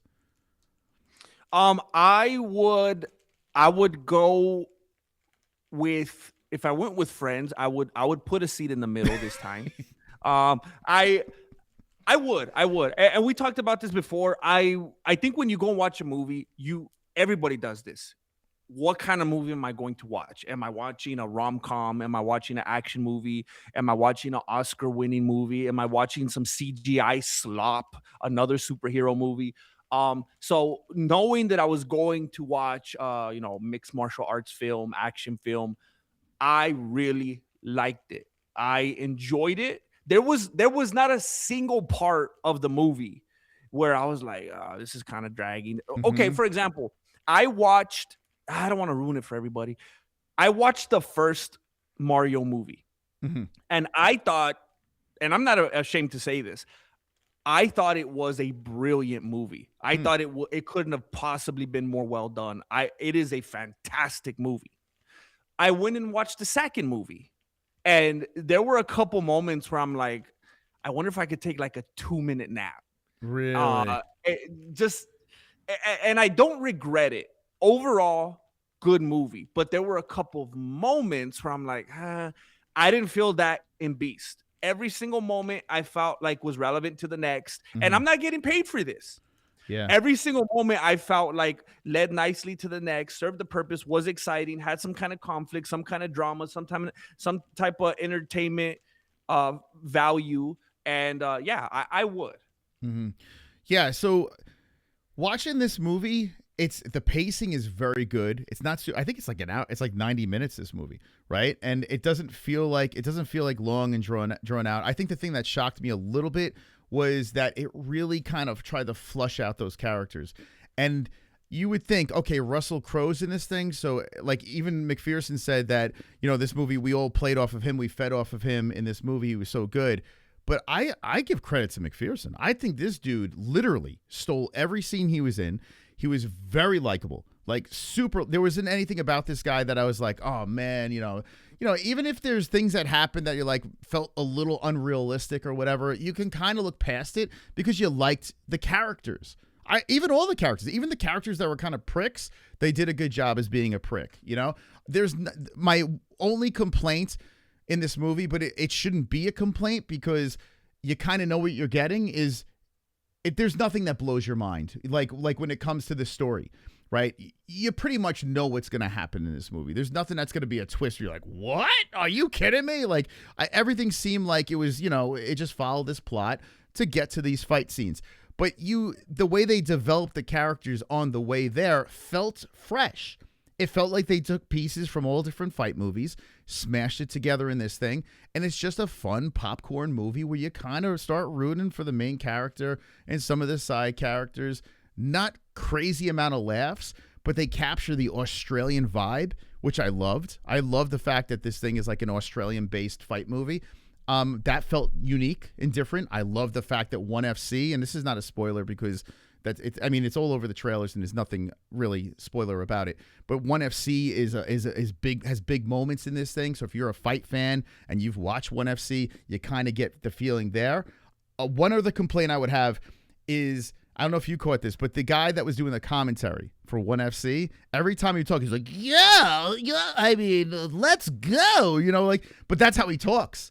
Like if anyone's ever watched one and heard that guy talk, like that guy's over the top weirdo cartoon voice, and you heard it in this movie where he's just like yippee-ki-yay, man, it's fight time. Like I was like, what? They could have left that out. I did not notice that. Yeah, his like Mario Lopez, like talking to, I don't know. It was weird. It was weird but ultimately, man, you made a great point about the Volkanovski thing. I want you to talk about that because once you said that, now in hindsight, I want to watch it back because I think you hit the nail on the head.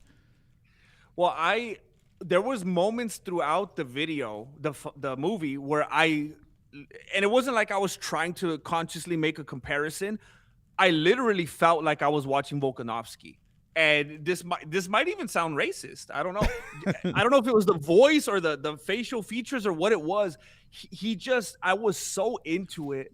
And I know this is what happens with all good movies where you forget like, oh yeah, I'm watching a movie right now. But there was points of it where it's like, people like Volkanovski have their own YouTube channels these days. So it's almost like if I was watching his YouTube channel or like watching a documentary or something.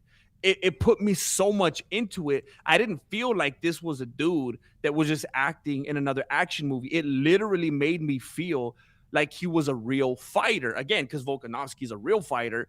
And this guy's just had so many of, similarities to him. I literally had to go like, oh, shoot, this... I know it sounds dumb because it's like, how could you forget that?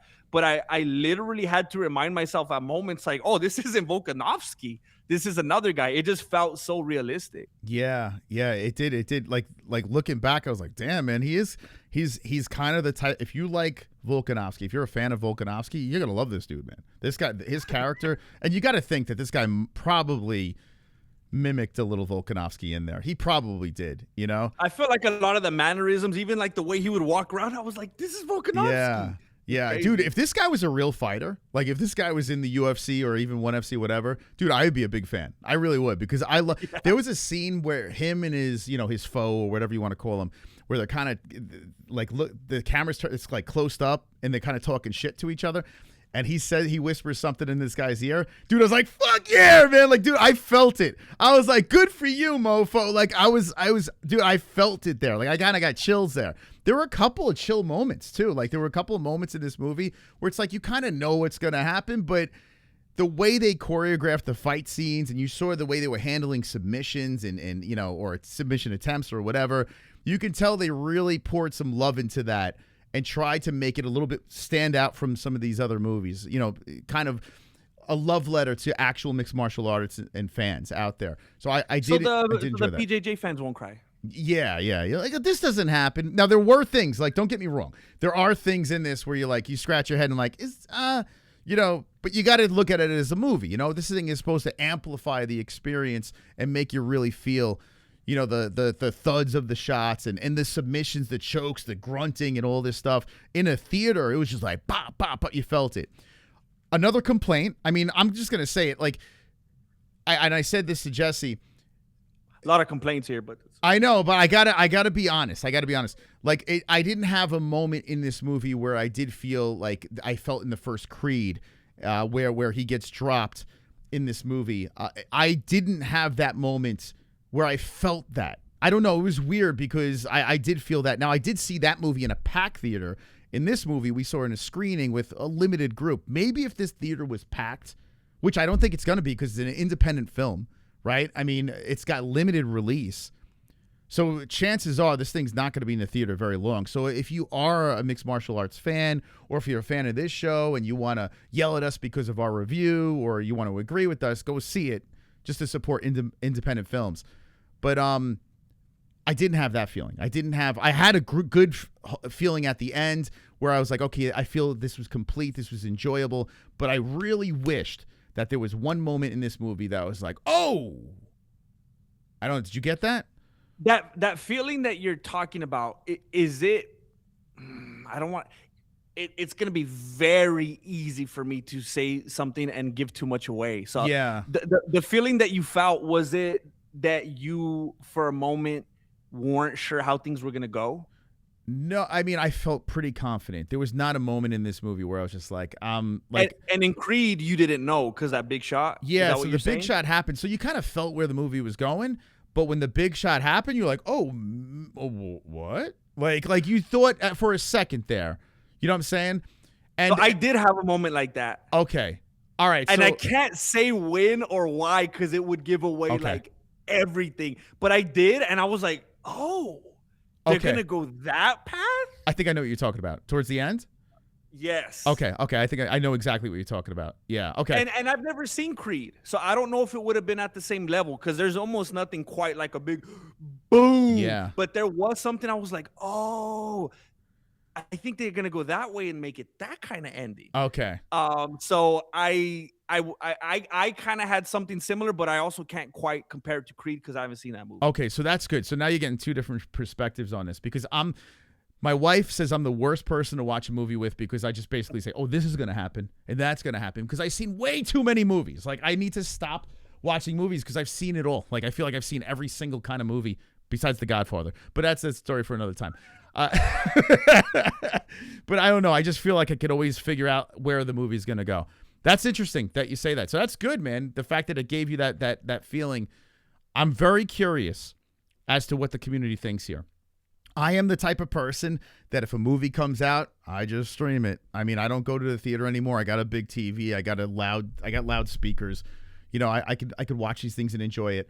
But I do believe if you do support movies that, you know, independent, low budget type deals where they're just trying to give fans what they think the fans want. If you want to see some good acting performances and you want to see some good fight sequences and a solid story with the development, I think it's a win, man. I really do.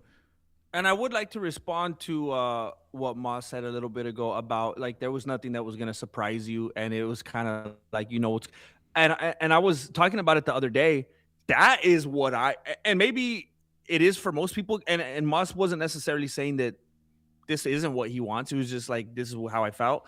So I don't know. But when I watch like a martial arts movie, if I'm watching like No Retreat, No Surrender, if I'm watching Kickboxer, I feel like I kind of want something that's cookie cutter and I kind of know what's going to happen, Mhm. because it's like I want to tune out. I want to kind of be a vegetable in this moment. I just want to enjoy. It's kind of like I was tempted the other day. I was playing Resident Evil, and it lets you choose at the beginning if you want to have a real easy gameplay to just coast through and have fun. So Okay. you could kind of veg out and just make it simple gameplay, just enjoy the story. Yeah. And of course, I went to the hardest one because I've been playing Resident Evil since elementary school. But when I'm watching like martial arts films, it's like, you know what? I want the cookie cutter. I want to tune out and just make it be predictable. But it's the story and the action within that makes it good. Yeah. So, that's something to look at. Yeah, I mean, they sell the characters. The guys that you're not supposed to like, you don't like. Guys that you are supposed to like, you do like.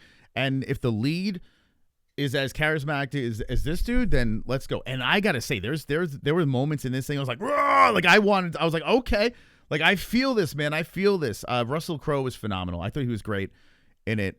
And I could feel him clench up during those moments because his leg was rubbing on mine. So I could attest to that.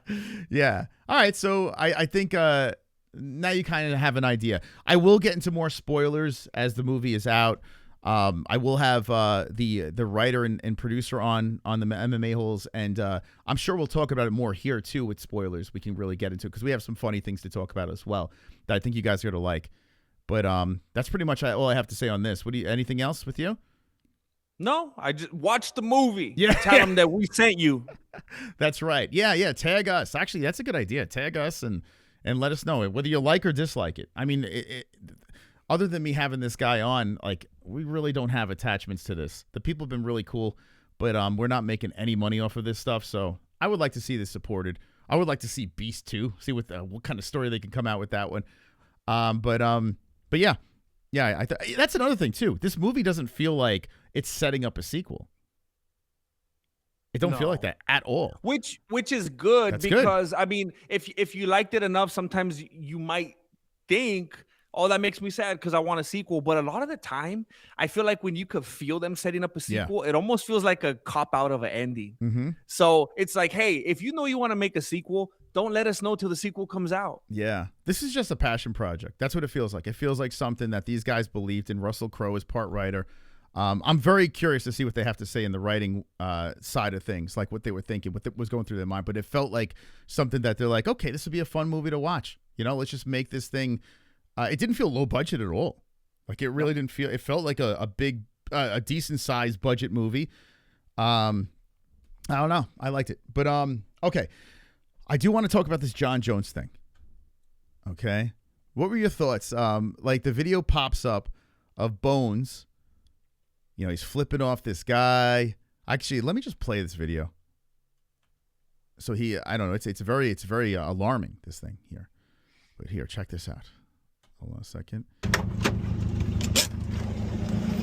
What, bro? Trying to get into? You're almost fucking hitting me, bro.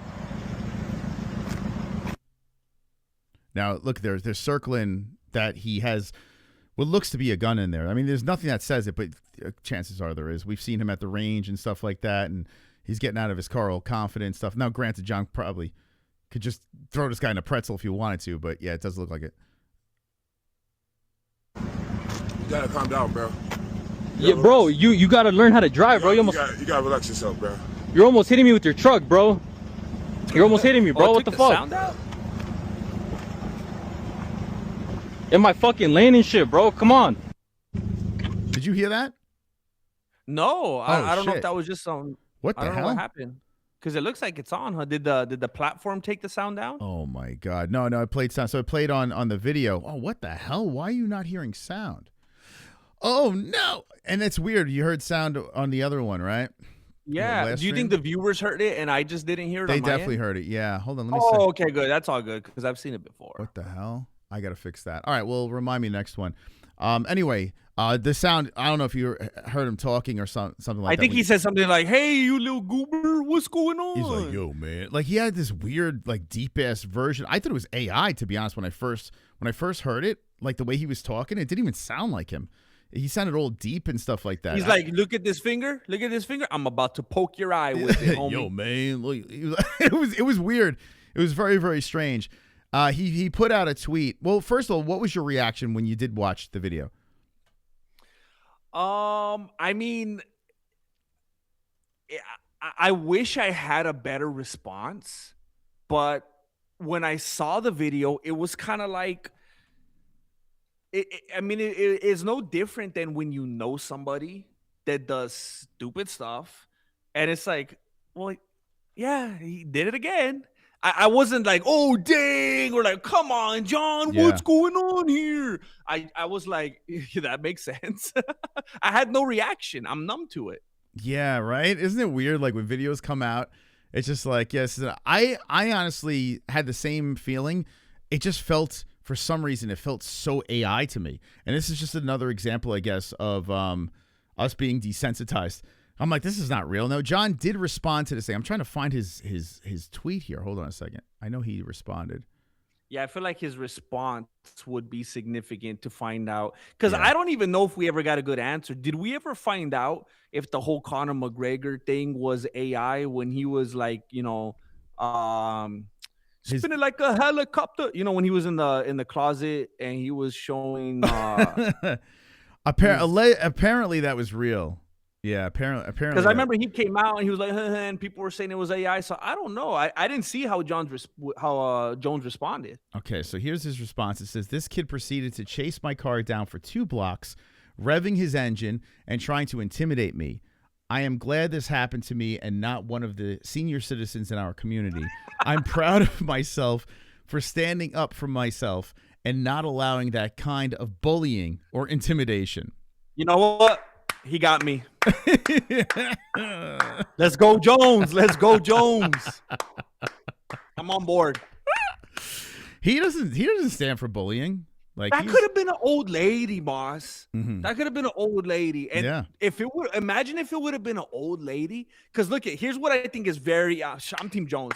Here's what I think is very interesting right here. At the beginning of this video, and you know what? I'm not going to be surprised if I go online looking for it, if it's clipped out conveniently not to show that part.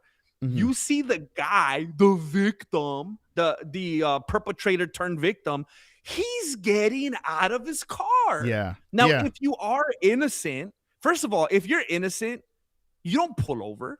If you're innocent, you're driving, oh my goodness, what's happening here? I'm not going to pull over. I'm going to die. He pulled over willingly, got out of the car. He was the one chasing down and tailgating Jones, doing all this stuff. So obviously he was ready. And the dude even said, because I saw this Beltran, whatever his name is, I saw what he posted before. He's like, I didn't know it was Jones. I didn't know this. He was probably hoping it was an old lady. If this dude that was harassing poor Jon Jones here, if this dude was harassing the car and an old lady got out and then he gets out of the car, he probably would have smacked her across the face. He probably would have pulled out his gun. Good thing it was Jon Jones. Yeah, you know what's funny? It is a little like, you look at this guy's car. He's got the big wing on the spoiler. That says everything. Yeah. That says everything about him. He's got the rice burner. Like he's got a decal on the window here. Yup, that says everything. You get one decal, it says everything. Yeah. So I gotta agree with you on this one. Like, I would love to be on the shit on Jon Jones scenario here, but John's probably drunk. I mean, possible, but it seems like he kind of composed himself pretty well. And this guy was probably driving like a prick. He came out and kind of flexed with him. Like, you can tell this kid wanted to do something with Jon Jones, not thinking it was. I mean, I don't know. Do you think he knew it was John? I don't. Didn't you seem mean like it, right? before or during? This whole the whole thing altogether. Like, even when he walked out, it didn't even seem like you would think. You'd be like, oh shit. Like, you would think. Yeah, so we gotta acknowledge the fact that this ain't a dude coming out of his vehicle in his chinos out of like a Honda Odyssey. You know, like everything you said about this car, I think is spot on. We've all seen this car on the road, and we know what kind of dudes are driving those cars. So according to what this dude wrote in his post, he said something like, I didn't know it was Jon Jones. How did he word it? Until after he got out of the car or until he started walking toward me? I don't know. But I would think I don't think you could be from the same town, because it was in New Mexico? Is that where it was at? They're from the same town. I would right? imagine this is New Mexico. It looks like New Mexico, yeah. I don't think you could be from New Mexico and not know who Jon Jones is. Right? I think he knew once he was like in his face who it was, and then he knew, I mean, I know he's crazy and he's unhinged, but I think Jones can't do anything to me because I will take him for everything he's worth. And I think that's why when Jones was walking away, this dude felt empowered enough to still keep talking papas to him because he's like, man, I get to look tough now, knowing up close and personal it was Jones and knowing he can't do anything to me because he probably saw the meta glasses. So he's like, he knows he's being recorded. I could tell him anything I want. Yeah, that's what I was going to say. Yeah, it's like he immediately takes out the phone. So, like, he could have been live streaming. For all Jones knows, he has no idea if he's just recording this or live streaming it. So, if he's if he's just recording this could have got really ugly. But John's got to look at this. Hey, this guy's got his phone up. This guy could be live streaming something here. This could be a whole different scenario. So, I got to be really careful. But the fact that he pulled his phone out and flexed and tried to talk smack to John, it does seem like this kid probably saw who it was in there and says, let me pull my phone out and this is going to go viral. Yup. The level of control and maturity displayed here by Jon Jones, I think is something that we could all aspire to. This is unbelievable. And it makes me sick. It makes me sick to see this man villainized by the community that should be supporting him. Yeah, you know what? This might be the new Jon Jones arc here. He might be turning a new leaf, this guy. I see him posting a lot of family videos now. He got dicked over by the UFC in the White House car. They're doing him dirty. This guy, I mean, hold on a second. A black man can't drink? I mean, that's Jon Jones right there. A black man can't drink. This poor guy was crying to the cops not too long ago. He just wants to have a sippy. Like, what's wrong? Like, we gotta pull back, man. He can't catch a break. And now this dude in his little... What the heck? I don't even know what kind of car that is. This dude is. It's a 1985 CRV, I think. I don't know. No, not a CRV. What's it called? CSX? Celica? Yeah, Toyota Celica. He's picking on dudes that are intoxicated. It's got a thing over the back too. It's got a visor on the back side of this thing as well. This dude just hopped out of the ocean. It's got multiple fins on it. Is this Paul Walker? Do you think this is Vin Diesel? Is this Fast and the Furious or some shit like that? This guy, where did this guy come out of the early 2000s with this car? Who the hell drives cars like this anymore? You think it's Aquaman? You might be.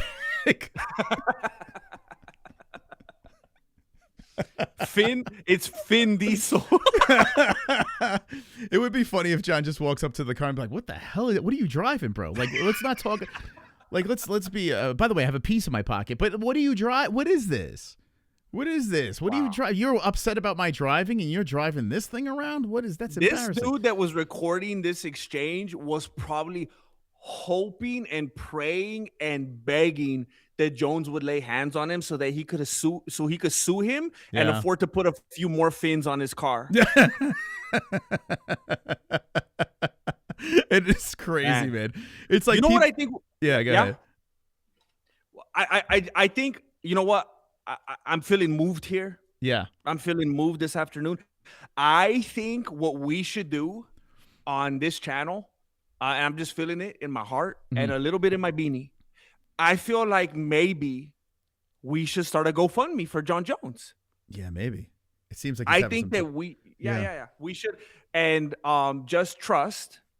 just have faith and trust that we will handle all the proceeds appropriately, make sure it finds its way to him. But I feel like we should start a GoFundMe for Jon Jones because, I can't even imagine how the toxic community is coming after him right now in this time when they should be supporting him. And I feel like there should be some people out there willing to take a stand for this man.